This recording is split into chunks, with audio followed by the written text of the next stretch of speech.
Hi అండి, అందరూ ఎలా ఉన్నారు? I hope all of you are safe and healthy.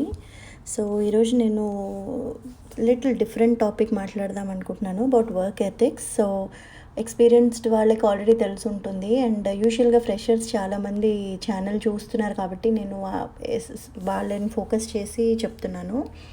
So there are few things you have to keep in mind when you're working, right? So యూజువల్గా ఎవరికి ఇబ్బంది పెట్టకుండా ఉండే తత్వం ఉంటే వెరీ హ్యాపీ. బట్ కొంతమంది ఈవెన్ లైక్ నా ఎక్స్పీరియన్స్ తోటి కూడా చూసింది ఏంటంటే, పక్కన వాళ్ళని ఇబ్బంది పెట్టే యాటిట్యూడ్ చాలా రకాలుగా ఉండొచ్చు. బట్ వర్క్లో ఉంటే ఏమంటుందంటే చిరాకు వచ్చేస్తుంది మనకి. మన వర్క్ ఎఫెక్ట్ అవుతుంది అనిపిస్తే we will not spare, right? So అట్లాంటి యాటిట్యూడ్ అసలు ఏంటి యాటిట్యూడ్, దాని గురించి మాట్లాడుకుందాం. So first will go with positive attitude, right? So dedication అంటారా, మన వర్క్ మీద మనం డెడికేటెడ్గా ఎలాగో ఉండాల్సిందే, లేకపోతే will be zero productive, right? So dedication ఉండాలి. పాజిటివ్ యాటిట్యూడ్ అంటే అన్నీ అందరికీ వచ్చేసేవి కదా, కొన్ని ఒక్కొక్కసారి ఛాలెంజింగ్గా ఉంటాయి. So be optimistic about it, and మనం నేర్చుకొని చేయగలము అనే యాటిట్యూడ్తో ఉంటే మనం దాన్ని తొందరగా సాధిస్తాం. ఒకటి రాదు అని చెప్పంగానే ఉద్యోగం నుంచి ఎవ్వరు తీయరు. Okay, so we have to be frank. Okay, ఈ విషయంలో నాకు ఎక్స్పీరియన్స్ లేదు, నేను నేర్చుకుంటాను అనే యాటిట్యూడ్ ఉంటే డెఫినెట్గా ప్రాబ్లం అయితే రాదు. అడాప్టబిలిటీ అంటే ఏంటి? ఒకటే పనిని ఒకటేలాగా చేయకుండా, ఇప్పుడు టెక్నాలజీ మారుతుంది, world is like running in fast pace, right? ఈరోజు మనం కంఫర్టబుల్గా ఉండింది రేపు కంపెనీకి అవసరం రాకపోవచ్చు. సో మనం దాని పరంగా నేర్చుకోవడానికి we should be adaptive. So ఆ పర్టిక్యులర్ క్వాలిటీ కూడా ఉండాలి. ఓకే, నేను ఇదే వాడతాను, నాకు ఇదే వచ్చు అనే కాకుండా కొత్తది నేర్చుకునే తత్వం ఉండాలన్నమాట. ఆనెస్టీ, ఆబ్వియస్గా మనం టైం లైన్సే కానీ ఏది ఇవ్వాలన్నా మనం we have to be very very honest. Self motivation, okay, ఎంత నేర్చుకున్నాము, ఎవరికైనా సరే నాలెడ్జ్ అనేది అట్లా పెరుగుతూ ఉంటేనే చాలా సాటిస్ఫాక్టరీగా ఉంటుంది. నాకు ఇంతే వచ్చు, నేను ఇంతకు మించి నేర్చుకోను అని కాకుండా you have to get motivation, self motivation. ఏంటి? ఓకే, నేను నిన్న ఇది తెలుసుకోలేదు, ఈరోజు ఇది ఇప్పుడు నాకు కూడా చాలా విషయాలు తెలియవు, బట్ ఏదైనా కొత్తది తెలుసుకుంటే ఆ రోజు చాలా సంతోషంగా అనిపిస్తుంది. And if it is not necessarily work related, and because we're talking about work, right? Work విషయంలో తెలిస్తే ఇంకా సంతోషంగా ఉంటుంది. సో మనం I think that's the best motivation ever.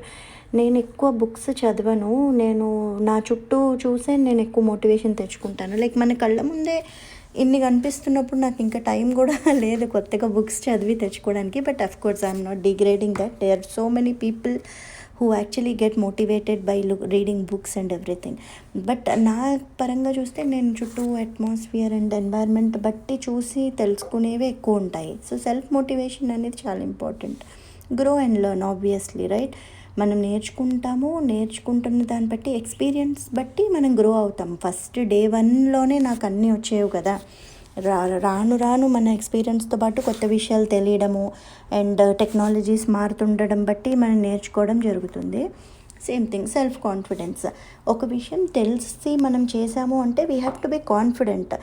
ఒకటే విషయము ఇద్దరు రెండు రకాలుగా చేయొచ్చు, but how confident are you అనేది ఇంపార్టెంట్. లైక్ నాకెందుకు ఇప్పుడు నాకు ఈ రీజన్స్ బట్టి కరెక్ట్ అనిపిస్తుంది. సో దాన్ని ఎంత మటుకు మనం నమ్ముతామో that is important. So we have to be very confident of what we are doing. Okay, ఇవన్నీ పాజిటివ్ క్వాలిటీస్ బాగుంటాయి, ఇవన్నీ రావాల్సిందే, వచ్చేస్తాయి, that's okay. Now what is this student, right? ఈ కుళ్ళుతత్వం ఉంది చూసారా, అస్సలు ఉండకూడదు. అది వర్క్ ప్లేస్లో అస్సలే ఉండకూడదు. అమ్మో, నేను చాలామందితో ఎక్స్పీరియన్స్ చేశాను, అండ్ చాలా చాలా ఇబ్బందిగా ఉంటుంది అలాంటి అట్మాస్ఫియర్లో వర్క్ చేయడం. చూడండి, తప్పించుకుని వెళ్ళిపోగలమా అంటే ఆ జాబ్ వదిలేస్తే పక్క జాబ్లో కూడా అలాంటి వాళ్ళే ఉంటారు. So we have to deal with it. So ఎప్పుడైనా సరే అవతల వాళ్ళు చేసేస్తున్నారు అని కుళ్ళు పడకుండా ఉంటే చాలా బెటరు. ఆ తత్వం అస్సలు మంచిది కాదు, జెలసీ కానీ. ఇంకోటి ఏంటంటే, అందరికీ అన్నీ రావు. సో నేను ఒక ఎక్స్పర్టీస్ లెవెల్స్ ఒక్కొక్కళ్ళకి ఒక్కొక్కలా వేరీ అవుతుంటాయి. సో ఎదుటి వాళ్ళకి ఒకటి రాదు, మీకు వచ్చింది, అతనికి రాకపోయినంత మాత్రాన అతను వేస్ట్ కాదు. ఈ పాయింట్ చాలా ఇంపార్టెంట్. ఎందుకంటే ఎంత యాటిట్యూడ్ ఫెయిల్ అయిపోతారో కొద్దిగా ఇన్ఫర్మేషన్ తెలిస్తే నేను చెప్పలేను. I have dealt with so many people and I know how it feels like. Because ఏదైనా సరే ఎక్స్పీరియన్స్, ఇప్పుడు 20 ఏళ్ళ ఎక్స్పీరియన్స్ ఉన్న వాళ్ళకి ఆబ్వియస్గా మనకంటే ఎక్కువ తెలుసుంటుంది. మనం రెస్పెక్ట్ ఇస్తాం, వాళ్ళకి ఇవ్వాల్సిందే. ఇవ్వని వాళ్ళు చెత్త వాళ్ళు అంటాను నేనైతే. ఎక్స్పీరియన్స్ ఉన్న వాళ్ళకి డెఫినెట్గా రెస్పెక్ట్ ఇవ్వాలి. But at the same time 20 ఏళ్ళ నా ఎక్స్పీరియన్స్ని నేను కొత్తగా వచ్చిన ఫ్రెషర్ ముందు చూపించకూడదు. ఓకే, వాళ్ళకి రాదు కాబట్టి, and if they are willing to learn, you should share the knowledge. That's what I always feel. So ఆ కుళ్ళుతత్వం ఉంటే ఆ వాతావరణం అంతా పాడైపోతుంది. Definitely that's not recommended or even right. అలాంటి అట్మాస్ఫియర్ ఉంటే తప్పించుకొని పారిపోలేము. But we have to deal with it. Because నేను అలా అనుకున్నాను వెళ్ళిపోదాం ప్రాజెక్ట్ వదిలేసని. కానీ పక్క ప్రాజెక్టులు కూడా సేఫ్ ఉంటారు. మనం ఎట్లా దాన్ని ఎంతవరకు కేర్ చేస్తున్నాము అనేది ఇంపార్టెంట్. జస్ట్ డోంట్ కేర్, అంతే. గివ్ అ డామ్ అండ్ చూసి చూడనట్టు వదిలేసేయండి అంతే. అలాంటి వాళ్ళకి ఎంత దూరం ఉంటే మనం అంత సేఫ్. ఎందుకు వస్తుందంటే ఈ జెలసీ బేసిక్గా ఇన్సెక్యూరిటీ వల్ల వస్తుంది. నేను గమనించింది అదే. సో ఈ ఇన్సెక్యూరిటీ, అరే నా జాబ్ పోతుందేమో, నాకంటే వీడు నా ఇన్ఫర్మేషన్ అంతా వీళ్ళకి షేర్ చేసేస్తే వీడు రేపు నా సీట్ తీసుకుంటాడేమో, ఆ థాట్ అనేది చాలా బ్యాడ్. యాక్చువల్లీ దానివల్లనే అన్ని ప్రాబ్లమ్స్ మొదలవుతున్నాయి. ఎస్పెషల్లీ ఈ కన్సల్టింగ్ ఒకటి, ఫుల్ టైమ్, ఈ డిఫరెన్సెస్ రావడంతో అరే నా డిపెండెన్సీ పోతే మళ్ళీ నాకు జాబ్ ఉండదేమో అనేది పెరిగిపోతుంది. That's not at all true point అండి. ఎవరి వర్త్ వాళ్ళదే. ఇప్పుడు నేను ఎందులో గ్రేటా, నేను అందులో బాగా పర్ఫామ్ చేస్తాను. As long as you are ready to learn new things, you don't have to worry about somebody taking away your job. దాంతోటే వస్తాయి ఈ బుద్ధులన్నీ. So just keep in mind that what you are doing is right and the willingness to learn అనే యాటిట్యూడ్ని ఎప్పుడు పెట్టుకోవాలి. So ఏదైనా కొత్తది వచ్చిందా నేర్చుకోవాలి. And if somebody is coming to you for something, always share the information as much as you can. Because if you are not sharing, a closed book లాగా ఆ యాటిట్యూడ్ ఉంటే మనం పెరగము, ఎప్పటికీ వికసించము. And at the same time మన చుట్టూ ఉన్న వాళ్ళకి కూడా ఇబ్బంది అవుతుంది మన వల్ల. That's not at all a good quality.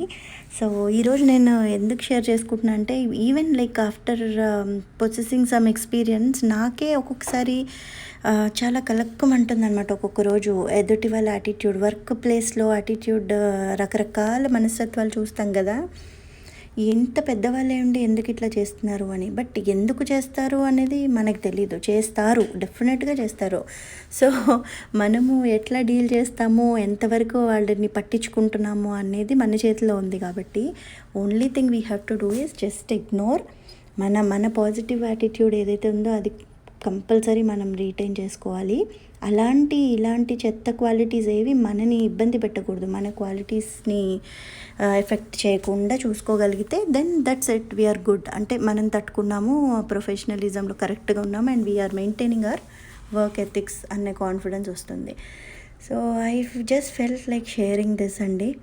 So ఇలాంటివి జరుగుతూనే ఉంటాయి. ఈవెన్ నాకు కూడా ఎన్నో జరుగుతాయి. ఐ థింక్ మీకు ఏమైనా ఎక్స్పీరియన్సెస్ ఉన్నా షేర్ చేసుకోండి. Let us all grow together. Live and let live యాటిట్యూడ్తో ఉండాలి. కానీ ఏదో మనమే పైకి వచ్చేసేయాలి, ఓకే మన జాబ్, మన డిపెండెన్సీ మనం పెట్టుకోవాలి అనే యాటిట్యూడ్ మాత్రం అస్సలు డెవలప్ చేసుకోవద్దు. దానివల్ల మనకి చాలా ఇబ్బంది అవుతుంది, మన చుట్టుపక్కన వాళ్ళకు కూడా ఇబ్బంది అవుతుంది. So I felt like sharing this with all of you all, and we are a family. సంతోషంగా హ్యాపీగా వర్క్ చేసుకుందాము. ఎలాంటి చెత్త క్వాలిటీస్, బుద్ధులు లేకుండా. we will progress very well. Stay tuned for more talking అండి. Take care. Bye bye.